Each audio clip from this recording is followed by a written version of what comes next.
Bimenyimana Bon Fils Caleb ndabaramukije Akeza Sport. Icambere dushaka kumenya umerewe gute nyuma yo gukomerekera mu rukino inamba mu rugamba zerutse gutsindwa na Cameroon. Icambere ndashima Imana kuko imisi igendera irahera niko mwe natora mitende. Kugira ama examen ya nyuma bibaza ko bizogenda neza.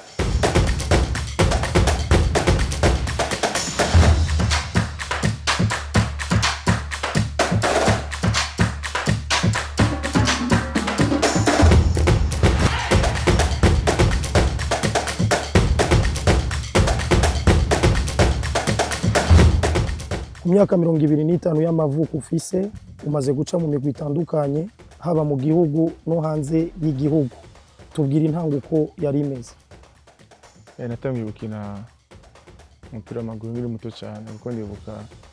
natangukina muri Première Division à 16 ans 17 ans kuko navuye muri KD kwa Wembo nja muri Interstar muga Interstar yacisambuka mvuye muri Interstar uwo mwaka sinakina muri Interstar nakina muri Volontaire va muri Volontaire undi mwaka nja muri Muzinga jasubira muri Interstar après umwaka hanyuma umwaka umwe nawo kinye neza muri Interstar nja muri Vitaro yego hanyuma umwaka umwe uheze muri Vitaro nawo nyene nabangira amahirwe cyane yo kugira etape par etape canja mu Rwanda muri Jeux Sport namaze umwaka n'inusu canja 2019 muri December muri janvier nagiye gukina muri Europe yari decision igoye gufata muga navuga karuko. Nk'umwana avukiye muri zone Ngagara byari vyoroshe kuja gukina umupira w'amaguru abavyeyi barakorohereza. Oya nicyo cyoroshe kuko bana je navukuriye mu Ijabe ni umuntu nafise abavyeyi bakunda arabizi ibyo abavyeyi ku ishuri imisi yose ariko mugamwa naremera nkakubitwa gusa sinareka gukina umupira w'amaguru kimukira mu Ngagara nkiri muto nyene muga yari same story ndibuka mama ntiyabikunda mwa papa yarabikunda niyo yari force yanje uvuga ati ndafise umuvyeyi umwe ashigikiye mu Ngagara benshi ni bakunda abana babo bakina umupira babifata nk'ibintu bya atakamaro bifise ariko nibaza ko benshi bihenda mugubu byarahindutse abavyeyi bose ashaka abana babo bakina umupira kubera barabona ko ari ahantu football ishobora kugeza umuntu biciye muri football kurusha guciye mu ishuri. Umuvyeyi wawe avyakira gute kubona maze gutera intambwe yo kuba umustar ku rwego rushimishije? Umuvyeyi wanje kuva nkija mu Rwanda kuva ngitangukira muri Vitaro yarabikunze yarahindutse arabikunda kandi novuga ati no ni ngabo abafans banje ba mbere kuko nta munsi badasiba kuraba match afise umwanya nta munsi basiba kunsengera kuko bava match turasenga dusengera hamwe na famille so ubu no mufano wanje wa mbere kandi ndamwishimiye naranyishimiye niko novuga. Ni kubera iki Caleb atarambira mu migwi ngombye kuvuga nta saison 3 zine ari muri equipe? Novuga biravana na etape kujya sindi umuntu nishize mu mutwe yuko sishobora kugenda ahantu ngiye kwicara canke ngiye kugira iki nija muri Europe 6 mois za mbere nazimaze ndindiriye ko Rayon Sport indibeha abandi bakema match zose nari kundakira maze kuronka lettre de libération naciye nsaba ko banize nje nisabira navuga ati munize nje gukina ahandi ndagana muri Lituanie nakinye 5 mois kuko ho championnat itangura muri mars igara muri novembre nagiye muri juin gushika muri novembre cyandagaruka muri equipe ngarutse sinahakinye naho nacenja muri Slovakia ndahamara 6 mois niho equipe yacimbwira yuko ishaka ko kuko dusema eliminatoire ya Champions League equipe yacimbwira yuko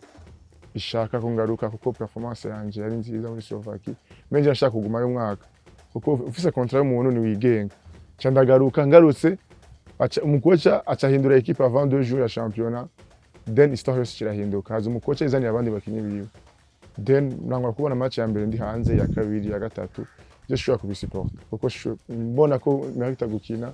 hari ibintu nashobora gusupporta navuga ati visi imyaka yo gukina ariko ndakina ubu nzokina ryari nicyo kimubona kenshi mvuga ati no ndashaka kugenda ahantu nje nkina yuko nariko ndakina nakamaro. Mugitangura muri Kaizer Chiefs byari bimeze neza cyane ku buryo bavuga bati uno ni Haaland w'iwacu byahindutse gute kubera iki?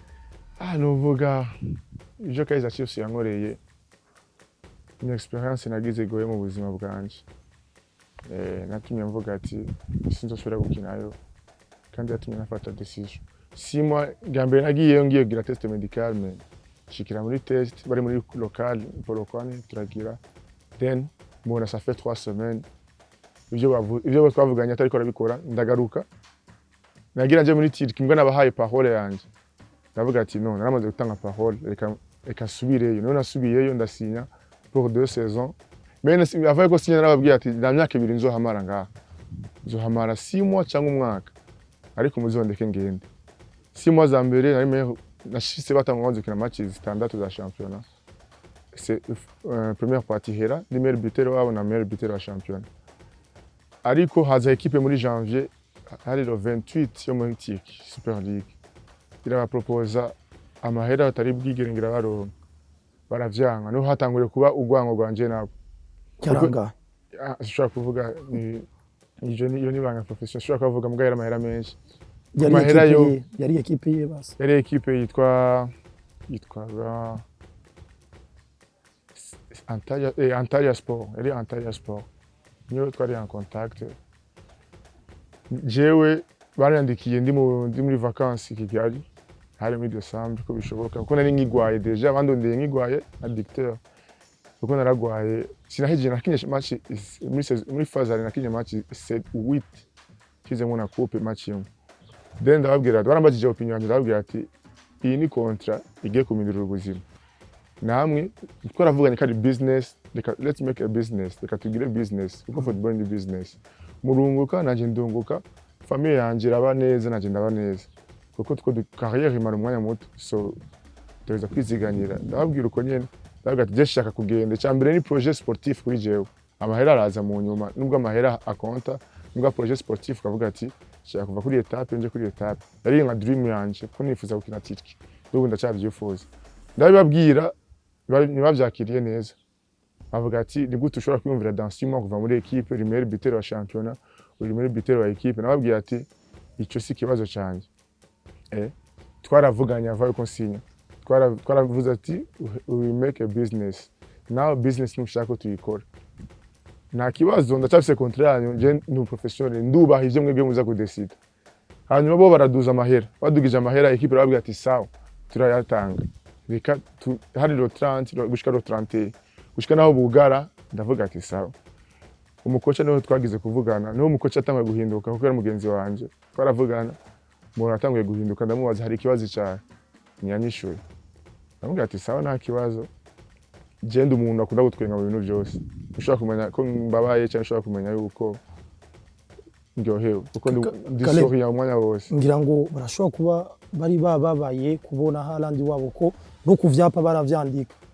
ngo Man City fise Haaland wabo natwe nka Kaizer Chiefs dufise Haaland wacu mare 6 mois ugende gutyo kumbure ntibavyakira neza ati kubera ko ugenda oya ibyo ndavyunda ko timwe narabatahura kuko bo bambwiye ati turasigurira iki abafana nitwakuriye kugenda aya mahera ni sawa ariko iyo niyo kote basiguriye ndabitahura me je ndabakote yanje kuko muri football na uri muri kote imbi equipe irabakote yabo bakora bakote y'umukino je naraba kontra ngiye kurunga nari mvuye aha nduga nemvuye kuri kabiri nja kuri gatanu urumva je nijo nako ndaraba nijo ja konta mugabo bavyakiriye nabi cyane ubuze rero nasi kuvugana na equipe ndaberekera umuwajame hagergiye baza kuri je ndababwira ibyo niyumvira ndababwira ati je I have to go ni munde nababwira ati je shaka kugenda mugabo bavyakiriye nabi guhera aho niho hace haba Peptio yavuga ati relationship yanje na Kaizer Chiefs basuye kumwinisha naje namaze nka 1 mois ngombora ndababwira ati c'est pas possible ibintu sivyo hari ikibazo nibambwiye tuja muri equipe nationale turagaruka hari match yava twakinye ndibuka ari coupe narasinze dugitangura mita naragize ukuntu numva deshirire mbwa nyari ndicara cyane ndahaguruka ngiye gusubiramwo umukoca aranyangira ngo ya reka ko ufite match equipe nationale nusubiremo uzoca ugenda umeze neza nambwiye ati sawa me ndagenda muri equipe nationale muri Indonesia cyo tuba nakinye nangifise amaduleur hanyuma ngarutse sanga umukoca akamvuga nabi ariko avuga ibintu atari byiza mu bakinyi nahari niho je naciye mvuga ati no hari ibintu twese turafite kuko football professionnel uri exprimation office muri amateur iyo uvuze abantu bakubona nawe mbwa professionnel ndayikundira je ndavuga ico niyumvamo no ukavuga ico wiyumvamo naramwigire ndamubaza hari ikihe kibazo kumvuga je na hari ge nari mari kuko utabivuza ibi bintu niko namubajije asarambwira ati wewe nabonye ndashaka kunkinira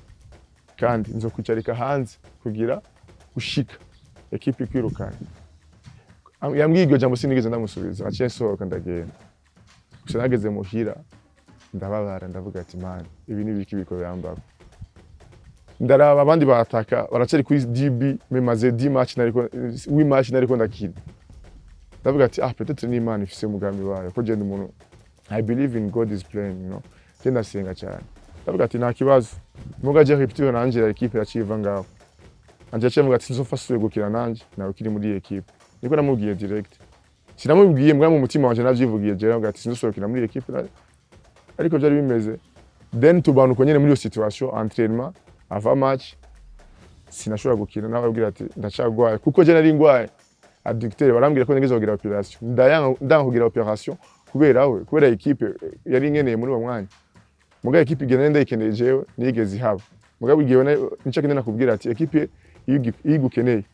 irabi byayo byonyene ariko wewe uyikeneye kugira ngo mwumvikane nishobora kukuraba so ivyo umaze kubitahura novuga ko Kaizer Chiefs barahemutse na avant ko tugenda champion ihera narababwira abakinnyi n'abababwiye mbere avant 5 match nababwira ati sisosokera muri equipe mwashobora kumbona nambaye mayo yi equipe ucyo umuntu katari jewe naribabwiye avant narabasezeye ndagusubiza ikibazo wigeze kubaza hagati ya Kaizer Chiefs na Caleb Mindahombe. Oh, Caleb, BIMENYIMANA this time gets himself the right side of the defender and scores an excellent goal. Just mbona ko yaba ari je nahomvye baba ariko barakina neza n'ubu baracatsindwa abataka babo bafise ibitsindo bingahe na sinibaza kari umwe afise bitatu canke bibiri bamaze gukina match muri zitandatu nakinye match indwi ifise u set B so je kuri ico vraiment nashaka kubihagarara ko cyane cyangwa ndakivugiye ko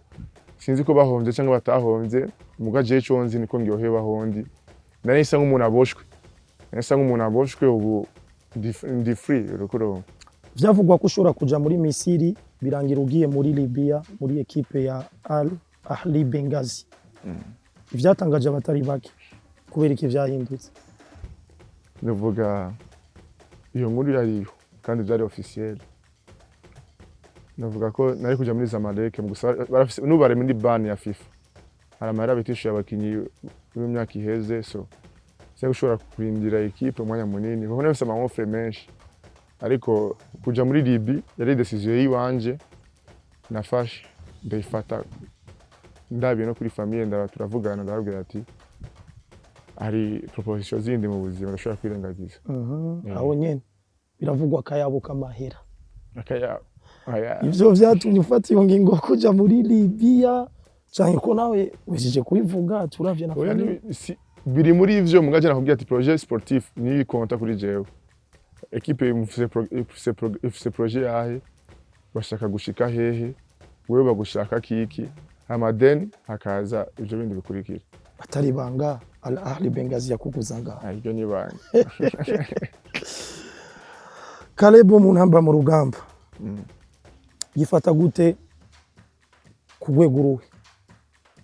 jewe cyambere sinkunda kwikompara n'umuntu ari we wese ndi muri competition na jeje nyine nibyo namambwira abandi bakinyi hatanguye ari we wese muri equipe nationale je birangyohera senoke dutsinda match canke dutanga ibyo abantu batwifuriza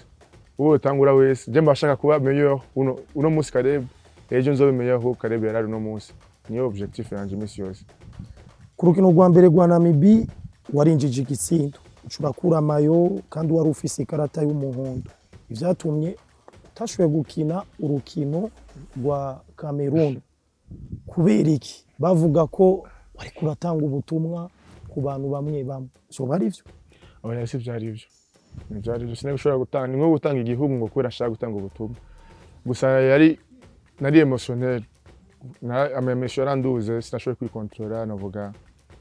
kya kintu ndagisabiye ikigongwe vraiment kuko match ya Cameroon yo ndahaba peut-être hari ikindi kintu nari gutanga canke ugasanga byari guhinduka resultat yari kudufasha no kuri iyi match ya nyuma twakinye. Urumva ni ikintu n'ubu ngiye kwemera muri jewe ko nagize ikintu nari gukora muga muri football ibintu byose birashika. Hari igihe usanga habari ikintu mu masegonda ngahe ugasanga umushozi iragutwaye then bikaba biraheze. Nico navuga ntabwo tumwe ashaka gutanga kuko nta muntu ushaka gutanga ubutumwa. Samuel to mwarahuriye muri Tanzania yakubwiye iki? Oya twarahuye gusa nasa nk'umuntu atangaye kuko yaramenye twaduganye muri ascenseur yaguma ndaba hojene ku telefone mu nyuma acara nkwega dusohotse arambaza kubera iki nakinye ukumenga peut-être bari baravye ama match ya équipe nationale arambaza kubera iki nakinye navuga ati non c'est 14 jeunes zibiri javuga ati sinahijije match mugana naravye match presque nka yose mwana namubwira ati match zikurikira nzokina nivyo je niko turagana ico kiyaga namubwira ati bon courage uri umukinyi mwiza ubandanyiriza. Ku rukino rwa kabiri rwa Namibia warinjije igitsindo imbere yuko mutana mu mitwe na Cameroon. Vyagwaye icizere kingana gute avant match ya Cameroon? Oya ico novuga ni ndiko nakubwira je mfata match par match. Uko nari muri Namibia shobora kuba uko nari kuri match ya Cameroon cyangwa uko nari match ya Cameroon siko nzoba muri match ikurikira. Tuvuga ati agambiri naba nakize Imana ikabimfashamo. Jewe nkunda ku chaque match nishira mu mutwe neza gutsinda nizo nishira mu mutwe kandi bitabaye ndashima Imana bibaye nkashima Imana. So match ya Namibia novuga ko yari match twatanguye neza tundatsinda tugira performance nziza muga Imana yari yateguye resultat ya 3-2 ariko nta kibazo. Match ya Cameroon naho nagiye kuyikina tabwo mfise ntabwo nabutuna n'ifise ko nkunda kugenda gukina ama match manini niyo match za mbere zoroshe gukina kuko ifise ubwo ushobora guperform. Tuje ku rukino rwa Cameroon igice ca mbere cari kimeze neza cyane uranahusha ibitsindo. Caleb abarundi bashaka kumenya mu gice ca kabiri habuze iki kuko muri rusangi match uyiravye wavuga ni Uburundi bugiye gutahukana amanota 3 birangira dutsinzwe. Ku bwa Caleb habuze iki? Navuga ko mita ya mbere ari mita nziza kuri equipe kuko twakina en group ari resultat nziza kuri group. Navuga ko Onana ariwe yabaye umucunguzi wabo kuko ari save nka zine yakoze zitanu yakoze nibaze ko hari wundi mugarage atari gushobora gukora yarerekanye ko ari mugarage wa gatatu muri Europe no ku isi ubu yaravyerekanye muri gice ca mbere kuko twakinye umupira novuga mwiza na ku rugero rwiza. Gusa mita ya kabiri tukigaruka twari concentré muri 30 secondes harabaye rero kuko mu mupira rero habaye na ushobora gutsinda. Bavuga giga 30 secondes yadukuye mu rukino ntiyadukuye complètement mu rukino nuko twace tuba déséquilibré baraduprofita twebwe bavyumve natwe ko iyi kuko twe n'ubu aho ngenda je n'ubu ndavye ndashana match nkavuga ati equipe yadutsinze gute bariko rumva muga muri football ndashaka kubwira n'abarundi bareke kuvuga Onesime canke Lucho twatsinze twese turabakinyi na staff n'abakinyi bari hanze hatsinzwe equipe ntihatsindishije abakinyi babiri. Muri football harabaye rero nkuko Asamagena arose penalty ku munota wa nyuma arayihusha yari gushobora kugira iki kwandika amateka ya Afrika yose. Nkuko natwe byari kwandika amateka ya equipe y'u Burundi igihugu. Rero ntibashoboye kuvuga ibintu bari baravuga hanze ngo baraduhaye ikintu ese kabasama yaranga yo kuduha umukinyi buri mu simyebaza ko ibintu bishoboka. Gusa habaye rero zabaye ku bakinyi twese kuko natwe turashaka kuvuga ati iyo ndere umupira 1 cm ku ruhande wari kwinjira nkuko Abedi yatsinze igitsindo ne bacemera reko rumva byari ibintu byose byari guhinduka nuko ni rero yabaye gusa kandi zisanzwe ziba muri football. Gusa namwe mu journalist mashaka kubigira abandi bantu hari ibindi bintu mushobora kubudashaka kuvuga bikica image iki kuko Onesime na Lucho turacabakeneye rero mu zindi match zikurikira sikuvuga ngo bishabirira hage urumva rero mu bahe moral handi abarundi mutubabarire twese ni navuga ati nubwo umuntu yoba arakinye neza ku giti ciwe muga ni groupe konta je sinigana ni konta ngo nakinye neza yandara aba groupe kwanza groupe imeze neza nje mbameze neza. Kubera iki vyafashe umwanya munini hafi minota 7 kugira ngo usubirizwe mu gihe wari wakomeretse? Ico kibazo sinzi kushobora kucishura kuko siyo narindi deje nasohotse nja muri ambulance sinayifise sinanzi jabaye sinenda bizi ndabimenye ngaha nyene. ivyakurikiye inyuma y'urukino nuko habaye bamwe mu bamenyereza bafasha Etienne Ndayiragije baciye bafata ingingo yo gutanga imihoho. Wavyakiriye gute? Umuntu wese afise akazi yo gutanga imihoho. Kwanza je harya nari nkibabaye cyane kuko sinari gushobora gutambuka, sinari gushobora no kugira ikintu na kimwe, so navyumvise nkuko namwavyumvise. Ibi je ndabibinda muri equipe nationale. Hari ahantu nashobora kugera, hari n'ibintu nashaka kumenya. Bashaka kumenya tuzokina ryari bimaze gute. Umuntu rero wese agenda igihugu n'igifakana niko duha tuvuga. Nanje ejo nzogenda haza abandi, aho bandi baze bagende, so mu nzira zose nibaza ko igihugu gikonta, so barabatoza beza vraiment, barabakoca beza kandi je nakunda ku giti canje. Ndabifuriza gutera imbere aho bagiye, hanyuma aho dusigarana naho dusigarane urugendo rwiza, dutange ibyo abarundi bifuza. Nk'umukinyi w'inamba mu rugamba hokosorwa iki canke hokongerezwa iki kugira ngo inamba zame muri CAN? Uvuga yuko ico kosorwa nta kintu kinini gihari. Ni ndashimira kwanza federation, ndashimira abantu dufata batuba hafi, ndashimira umukinyi wese wa equipe nationale ahari, kuko ni ubu turamaze kwerekana ko dushoboye. Mbwa ndacavuga ati arakana k'ubwoba gahari umenga ntidushobora kuhagera, kuko uravye n'ama equipe akina, uravye n'ama equipe yikarifye, ukaraba natwe uko tumeze, nibaza ko twatumerita kuba muri iyi CAN. Mugari tubereye isomo, nizere yuko kuri federation no kuri twebwe abakinyi no kuri abakoca bazoba bahari no kubafana mwese dushira ubumwe hamwe turashobora kugera kure, ariko twenyene ni ahandi dushobora kugera ahantu ingufu zacu zikaduherera. Nico novuga. Umwambaro wa OGC Nice Ndayishimiye Yusufu Nyange usanzwe mukinana mu ntamba mu rugamba, kubera iki wahisemwo umwambaro wiwe? Nyange n'umufrere kwanza. Nyange ni nka twita amahasa, kuko twatanguriye gukwirana kuva 2011 no 2010 2012 twakuranye muri event E17 E23 gushika muri senior. Numva twacafise bwa bugenzi nyene imisi yose, urumva niwe araba match zanje zose, nkaraba match ziwe zose, tuvugana ibintu byinshi byerekeye umupira n'ibitekereye umupira. So nibaza nawe yari kuko arafise mazanje aho nagenda ca hose arazambara, no musensemo kwambara imayo, kuko numvuga ati ibisanzwe kuri je kwambara imayo yiwe ni nkuko rokomara umupira rero wose, gusa ni umufere wanje. Nico novuga. Akajambo kamwe ku bakunzi ba Caleb muri rusangi, abafans b'intamba mu rugamba. Je novuga yuko ndashimira kwanza abafanzi banje, ndashimira n'abatanyemeye bose muri rusange n'abagikekeranye. Icambere cyo novuga Imana ni nziza kandi Imana tuyizere izonshikana kure, kuko Caleb babonye match ya Cameroon, nizere ko atari bazobona muri match kurikira. Kuko nabikubwiye ndashaka kuzoperforma nongerezeko, kuko ndashaka kuba beta imisi yose kurushaho aho ndi no munsi. Bimenyimana Bon Fils Caleb ndagushimire. Murakoze cyane Akeza Sport.